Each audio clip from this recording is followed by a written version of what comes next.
Good morning, everyone. Nice to see you again. This time, we want to praise our God because He is our Savior. Let's sing semua karena anugerahnya. Bukan karena kekuatan kita, bukan karena kelebihan kita, atau bahkan kekayaan kita. Semua karena anugerah Tuhan yang diberi bagi kita. Kita dipakai dan dipanggil oleh Tuhan. Kita naikkan pujian bagi Tuhan. Semua karena anugerahnya. Bukan karena kebaikanmu, bukan karena fasih lidahmu, bukan karena kekayaanmu, kau dipilih, kau dipanggilnya, bukan karena kelebihanmu, bukan karena baik rupamu, bukan karena kecakapanmu, kau dipanggil, kau dipakainya. Bila engkau dapat, itu karenanya. Bila engkau punya semua daripadanya,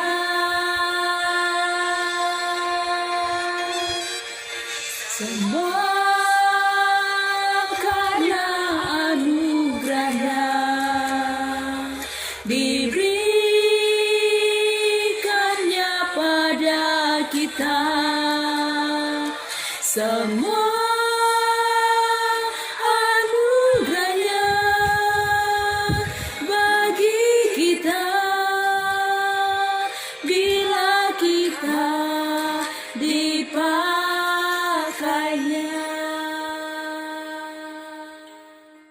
Mari kita datang di hadapan Tuhan lebih sungguh-sungguh menyerahkan hidup kita hanya kepada Tuhan. Kita bersatu di dalam doa. Kami bersyukur dan berterima kasih Tuhan buat penyertaan Tuhan sepanjang hari yang telah kami lalui. Bukan karena kuat kami Tuhan, karena anugerah Tuhanlah yang berkenan di hidup kami. Tuhan, tolong setiap kami agar kami mengerti akan kebenaran firman Tuhan yang disampaikan. Mampukan setiap kami Tuhan agar kami bisa mengaplikasikannya di dalam kehidupan kami. Terima kasih Tuhan, hanya di dalam nama-Mu kami berdoa. Amin. Firman Tuhan adalah pelita bagi kaki kita dan terang bagi jalan kehidupan kita. Kita angkat pujian bagi Tuhan, firman-Mu. Dengarkan firman Tuhan pada pagi hari ini. Mari kita berdoa terlebih dahulu. Lipat tangannya, tundukkan kepalanya. Mari kita berdoa. Tuhan Yesus, kami mengucap syukur buat kebaikan Tuhan pada setiap kami. Terima kasih buat kesempatan pada pagi hari ini. Kami bisa mendengarkan firman Tuhan. Tolong kami ya Tuhan, berkati kami, supaya kami mengerti kebenaran firman Tuhan. Terima kasih ya Tuhan, hanya di dalam nama Tuhan Yesus kami berdoa. Amin.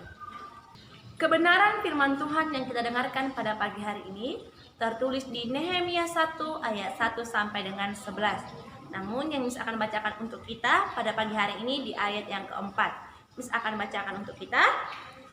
Ketika aku dengar berita ini, duduklah aku menangis dan berkabung selama beberapa hari.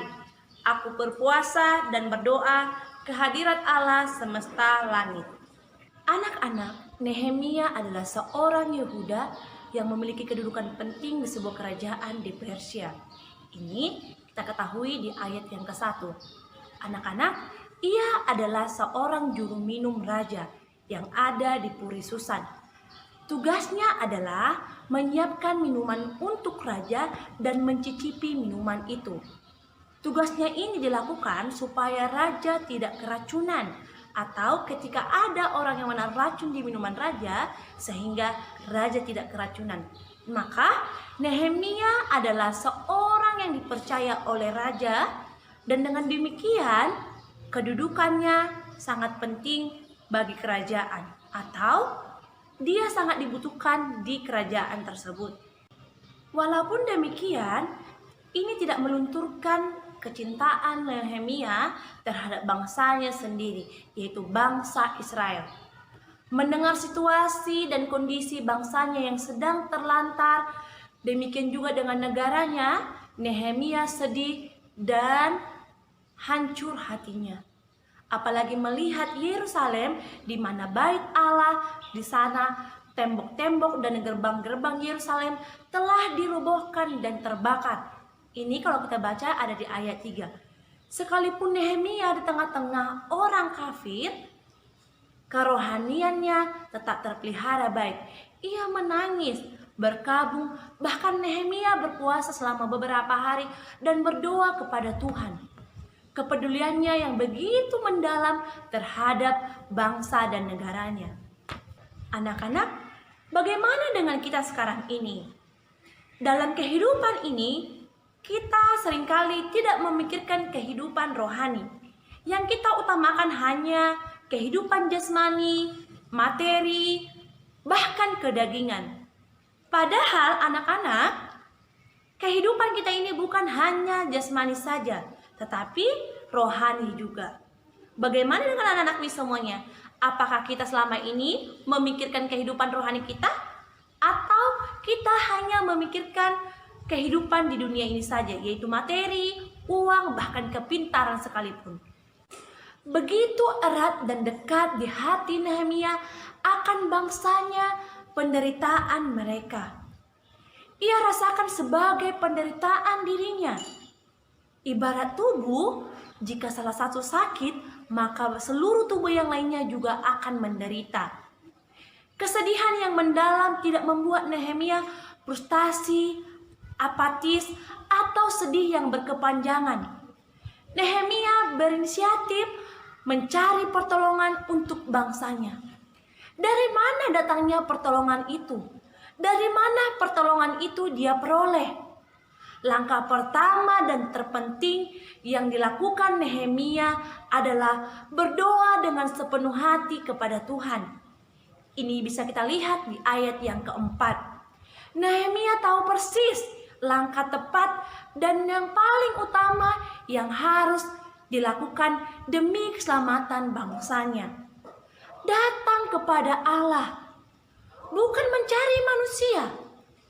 Berdoa adalah model utama sebelum Nehemia melakukan tindakan yang lainnya. Mengapa berdoa, anak-anak? Nehemia tahu di tengah kesulitan yang menimpa bangsanya, apalagi mereka yang berada di Yerusalem telah mendorong ia untuk berdoa. Karena hanya Allah yang besar dan setia mampu dan menolong umatnya. Ini bisa kita lihat di ayat yang kelima dan keenam. Nehemia berdoa kepada Tuhan dengan tekun. Allah mampu sebab Dia adalah Allah semesta langit yang maha besar dan maha dahsyat. Allah mau sebab Dia adalah orang yang berpegang pada perjanjian dan kasih setianya. Nehemia meminta agar Tuhan berkenan memakai dia menjadi alat pembebasan dan pembangunan bagi bangsanya. Kita lihat di ayat yang ke-11.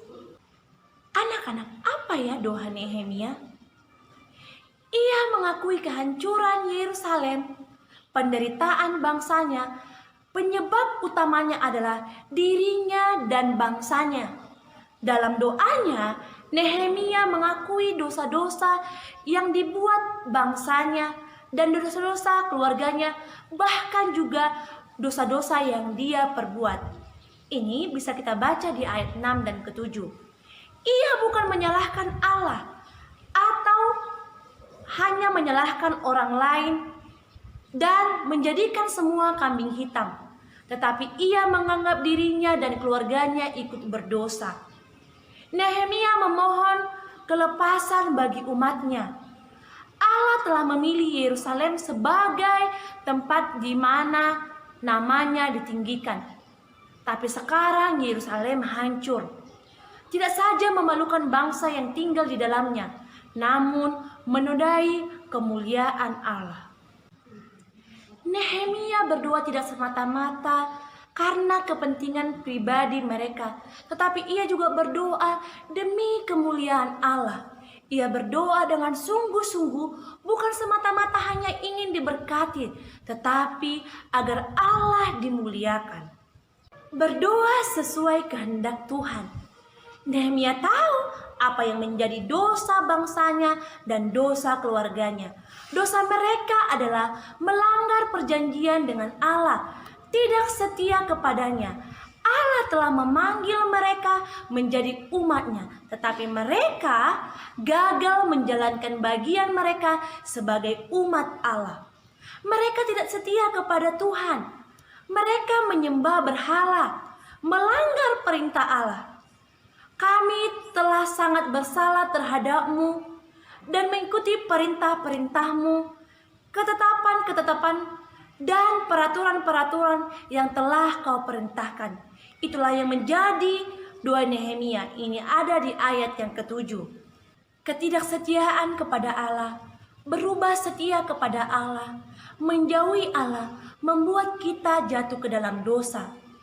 Lihatlah kepedulian Nehemia bagi bangsanya, umat Allah, dan ini dimulai dengan lutut yang mau berdoa kepada Tuhan. Mari anak-anak Mis juga meneladani Nehemia, menunjukkan kepedulian kita kepada bangsa ini agar bangsa Indonesia dijauhkan dari segala bencana dan malapetaka. Awali dengan doa. Maka jangan lupa berdoa untuk bangsa dan negara. Nehemia mengingatkan kepada bangsanya agar setia kepada Tuhan, Sang Pencipta alam semesta, dengan mengikuti segala perintah-perintah dan ketetapan-ketetapan untuk Tuhan. Jadi anak-anak, mari setelah mendengarkan firman Tuhan pada pagi hari ini, kita mau berdoa bagi bangsa kita. Kita tidak hanya saja berdoa bagi diri kita, bagi keluarga kita, tetapi mari kita mendoakan bangsa kita agar bangsa kita dijauhkan dari bencana dan malapetaka. Dan salah satunya adalah mari membantu pemerintahan kita di dalam membangun negara kita ini.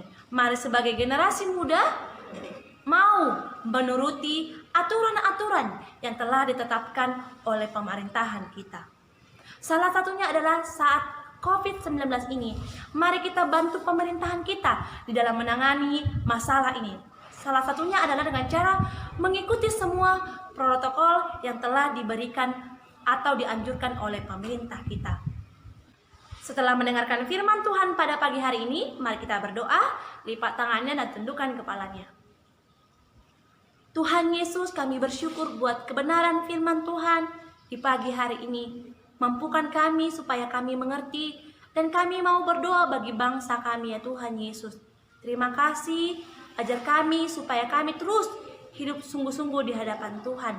Inilah doa kami, hanya di dalam nama Tuhan Yesus kami berdoa. Amin. Anak-anak, mari setelah mendengarkan firman Tuhan pada pagi hari ini, kita mau berdoa, mengucapkan berkat atas negara kita Indonesia.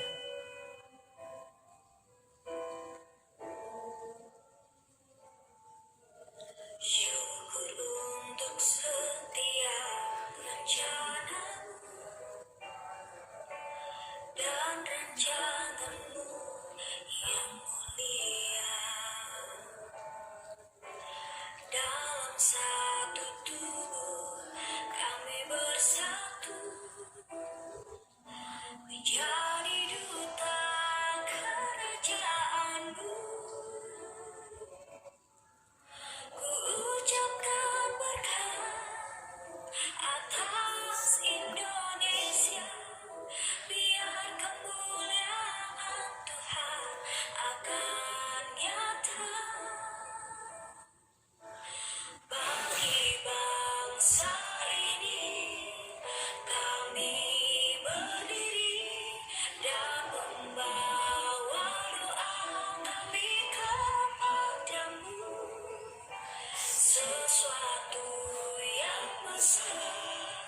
pasti terjadi dan mengubahkan negeri kami.